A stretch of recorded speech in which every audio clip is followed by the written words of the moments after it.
if you're new here and you enjoy whispered true crime, please consider subscribing to the channel. I post 2 times a week, on Monday and Thursday at 6 p.m. Eastern Time. Please use headphones if you would like to hear the gentle mic brushing. At the end of today's case, I'm going to include an extra 15 minutes of pure, gentle mic brushing. Okay, so let's get started. Tonight's case is an unsolved one, and people everywhere have been trying to figure out what could have happened here. This case took place in April of 2016, so that is over 6 years ago, in a town called Midlothian, Texas. And this is the case of the murder of 45-year-old Missy Bevers. They still do not know who did it, which is extremely tragic. Not only was her life cut short in this manner,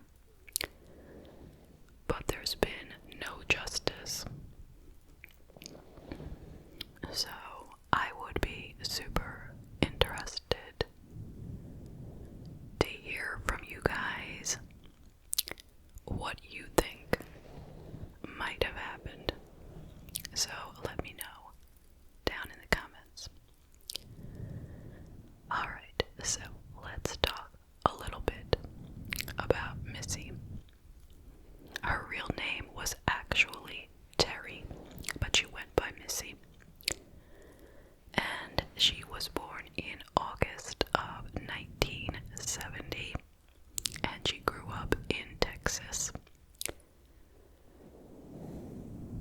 She married Brandon Bevers in 1989, and they had 3 beautiful daughters.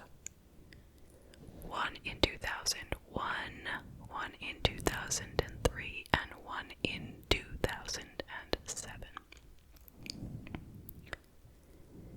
Now, she had gone to college and become a successful special education teacher, and she was known to be very caring and very kind with her students. But when she had her children, she decided to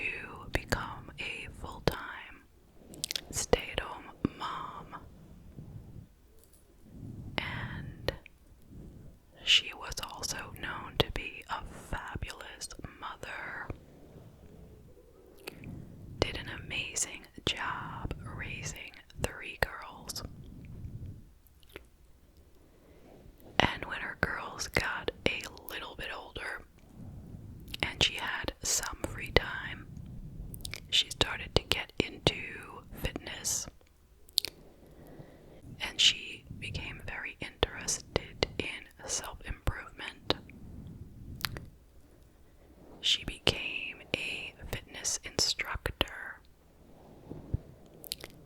and began teaching a class called Camp Gladiator. It was a boot camp style class. And that was just one of the classes that she taught. But it's the one that is significant for this story. She was known by her students to be very caring, always pushed them to do their best and to excel. And they all really looked up to her. And pretty much everyone in town and people at their church saw her as a very loving individual. She wasn't the type who had enemies, and they were living in Midlothian, Texas. So, on April 17th, 2016, her husband, Brandon, left for a fishing trip to Biloxi, Mississippi, and he arrived there at 7:30 p.m. Now, she saw that in the weather forecast it would be raining the next day, and her Camp Gladiator was supposed to meet at 5 a.m. That's the kind of boot camp it was. 5 a.m. That's for serious fitness people. So she put out a post on Facebook. She was a very public person when it came to her, fitness instruction. The schedules were available, of course. And people would know what time and where. Makes sense. So she posted that even if it was raining, they were still going to meet. In fact, what it said was, quote, "If it's raining, we're still training. No excuses. You are gladiators." So she posted that, telling them that the class would be at 5 a.m. at Midlothian's Creekside Church of Christ. And they would meet under the awning, because that would protect them from the rain. At 9 p.m., she made another post on Facebook that she was going to bed because she needed to be up at 3:30 a.m. for the class. So she's really putting her, time frame out there. And then she spoke with her husband on the phone right after that, and she said, "I love you," according to him. She went to bed. Now, let's move to April 18th, the next day. At 3:50 a.m., someone is seen breaking into the church. Now, here's the thing. They had surveillance cameras on the inside. On the outside of the church, there were either no cameras or they didn't work. And there was no burglar alarm. Or if there was one, it didn't work. So somebody breaks in. They are not captured outside the church, obviously. They are captured inside the church. They are wearing full riot gear, police riot gear, including a helmet and all the padding and, big heavy boots. And they're walking around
because they said so.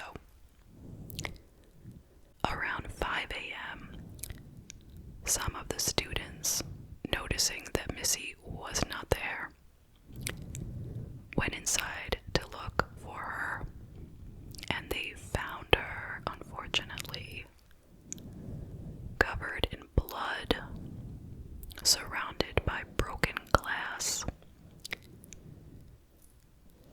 She appeared to not be living anymore. And there was also a gun next to her. So 911 was called by 2 individuals at around 5. And they came right down there, the police and the EMTs. Sadly, she had died. Later, they would give her cause of death as puncture wounds to the head and chest. The police released the surveillance footage to the public so that they could get some tips on who the suspect might be. Now, the police said that the gender was uncertain. The person appeared to be between 5'2" and 5'8". They had a limp.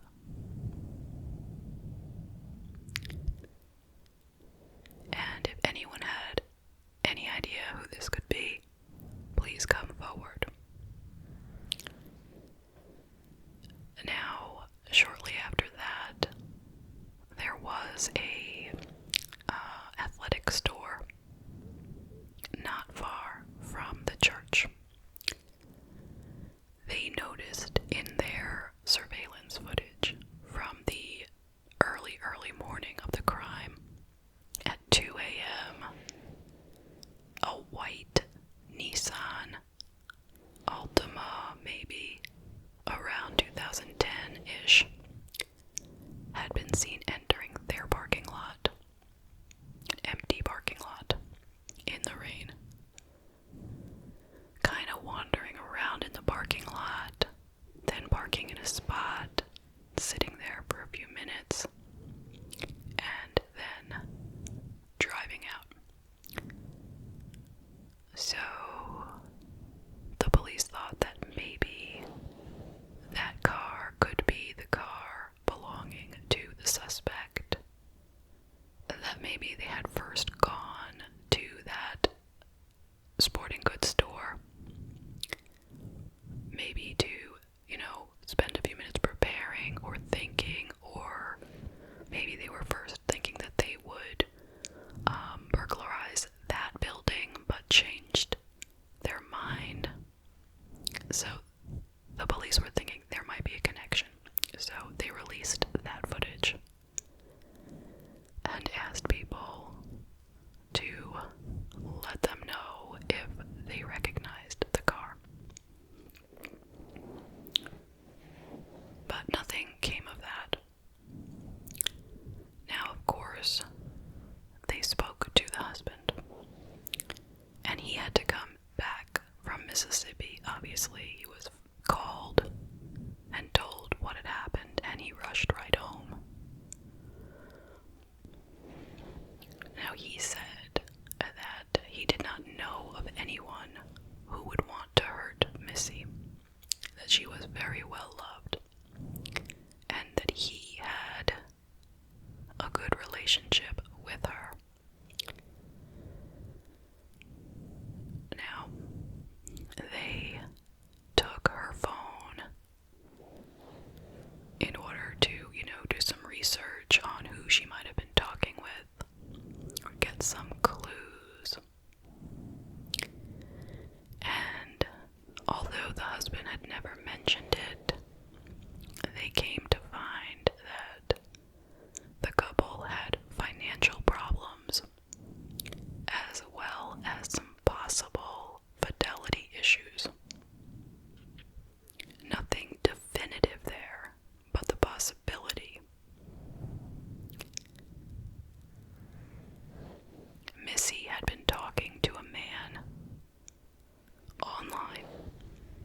since January of that year. So from January to April. And their conversations started out as kind of flirtatious and seemed to be becoming more and more intimate. So they did contact him, but he was never a suspect. He admitted to an online friendship, and that was all. So we don't know for sure about the relationship because the police are not releasing the actual conversations. But it could give a possible motive to the husband if Missy were cheating. You know, he could be jealous. But the husband was in Mississippi at the time of the murder, no doubt. He was definitely there. And he was too tall to be the killer anyway.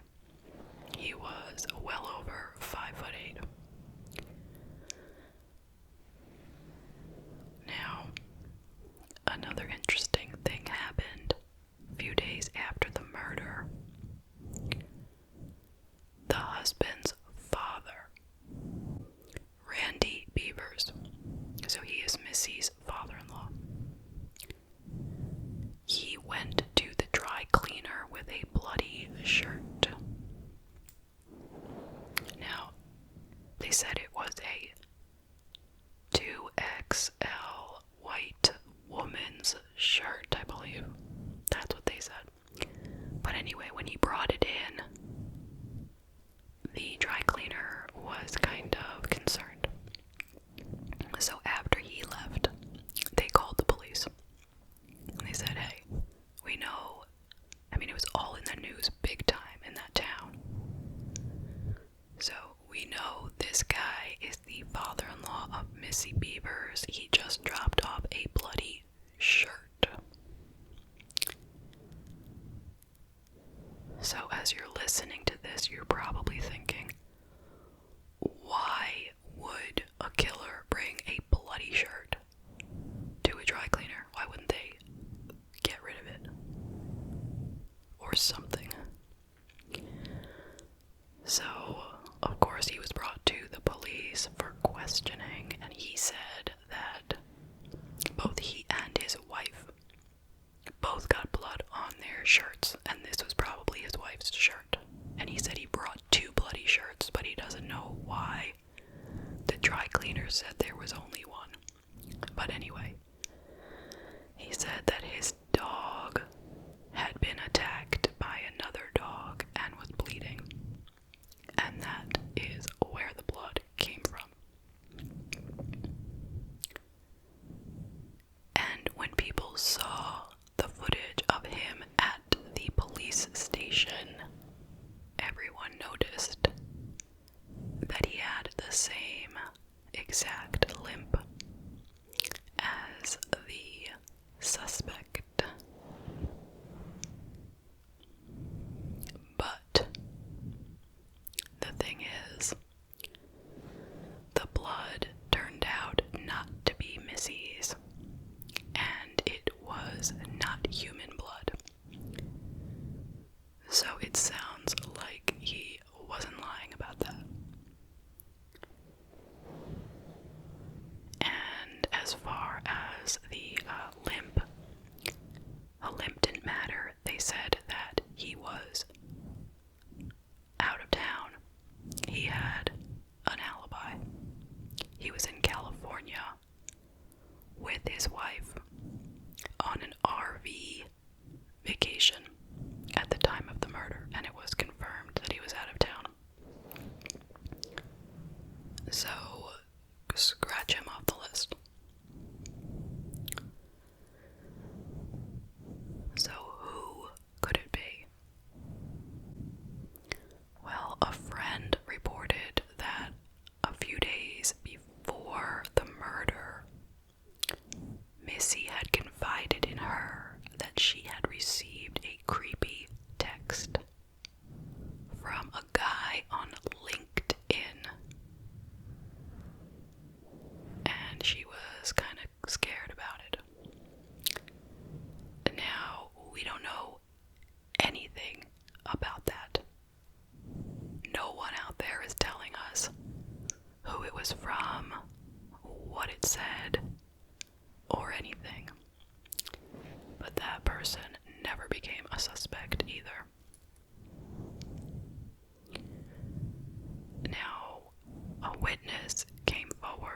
said that they saw a dark SUV leaving the church parking lot around 4:30 a.m.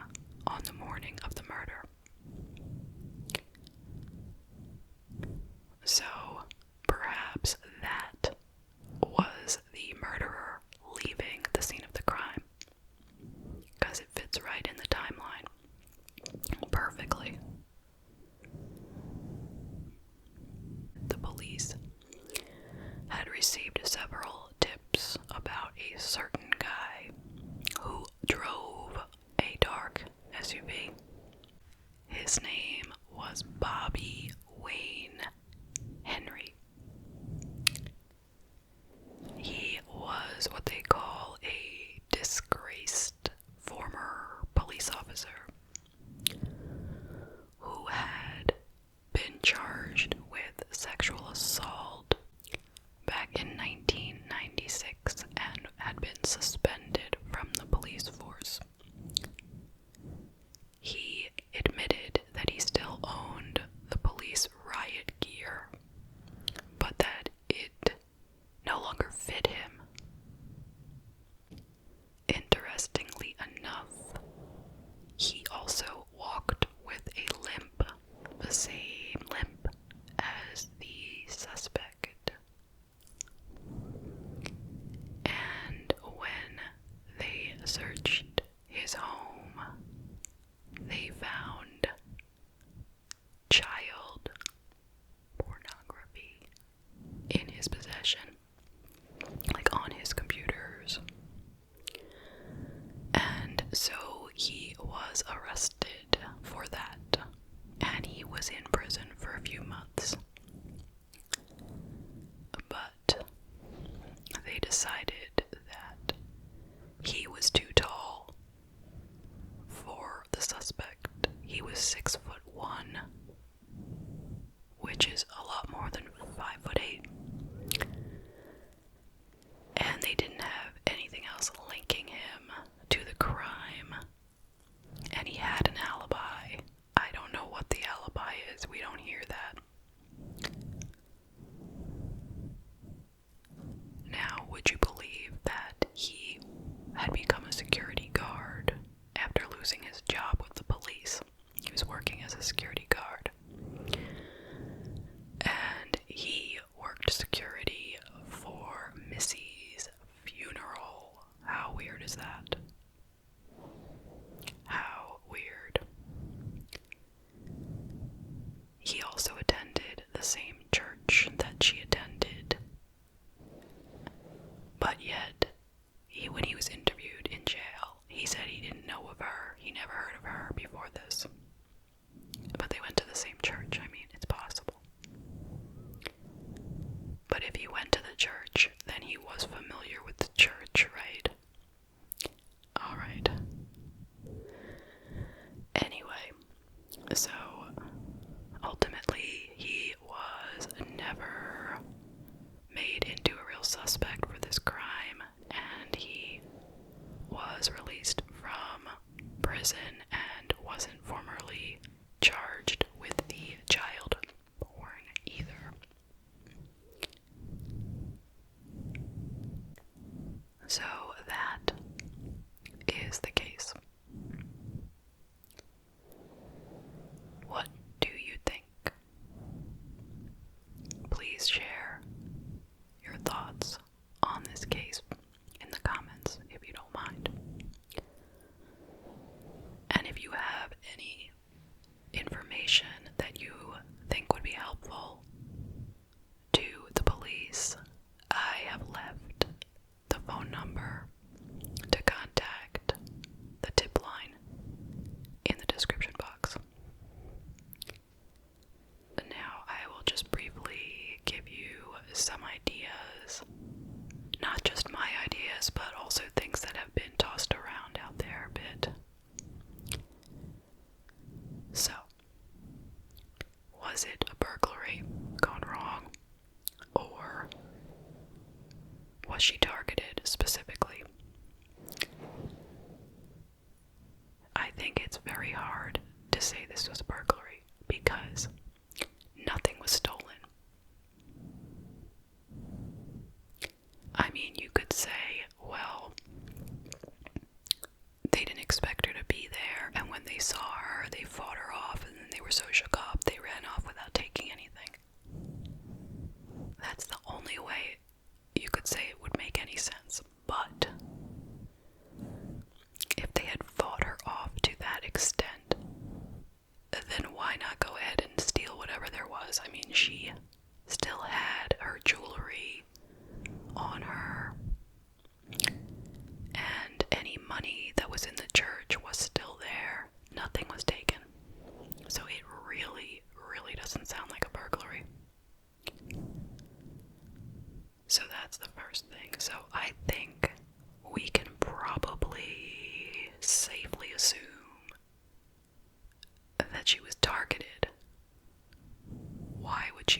she was a fitness instructor. We know she was a mom.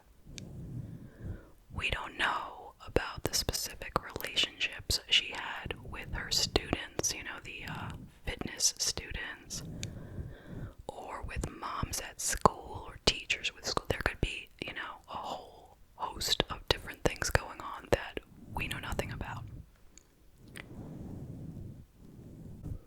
Now, what about the husband?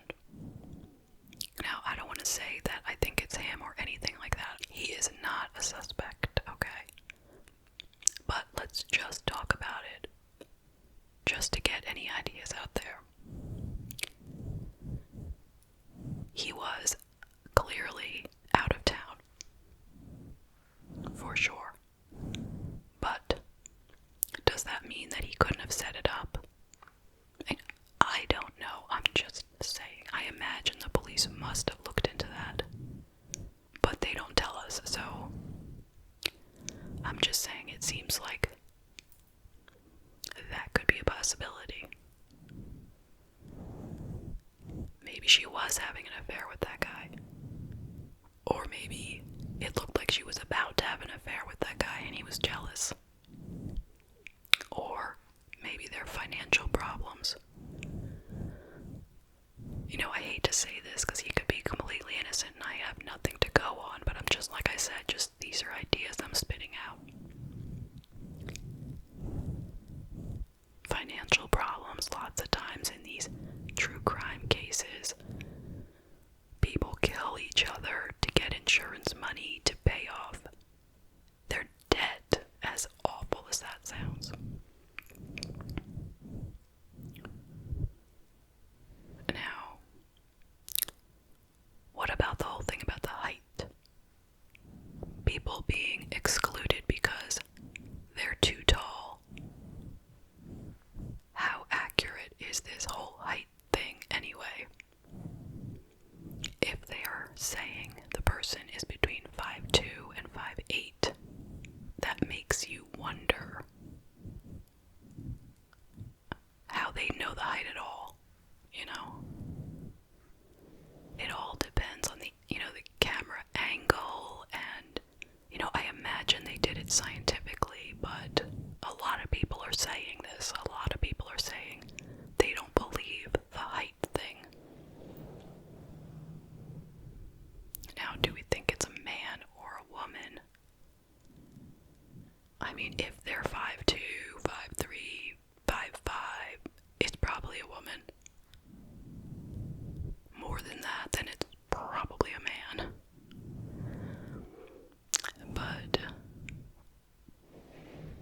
would it seem like, why would a woman be trying to kill Missy with a hammer? Why a hammer? And if there was a gun found next to her body, where did that come from and why did they leave it there? They didn't use the gun.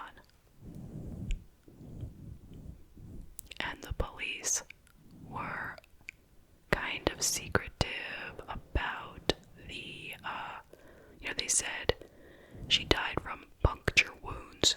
They didn't specifically say from a hammer. They said from something that he was carrying. That's what they said.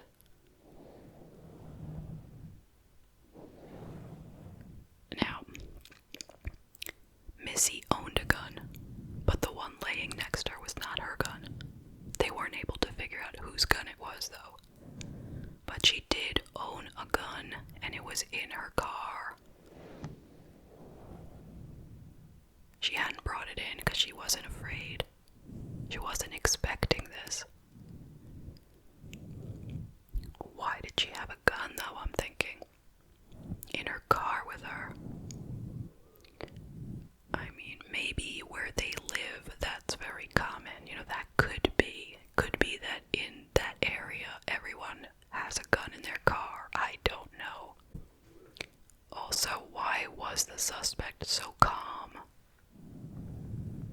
Even a person who is planning a murder would probably not be as calm as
was his alibi? You know, is it really a good alibi or not? Did he even really have an alibi, or is there some cover-up? So, I don't know. None of my thoughts are really giving me a solid answer, really. I don't know. Of course, I am extremely curious, and so are a lot of people. And of course, my heart goes out to Missy and to her daughters, those poor things, and also to her husband. Like I said, I talked about him, his possible involvement in the crime, but like I said, I have no way of, I really have no reason to think it was him. I'm just throwing out thoughts.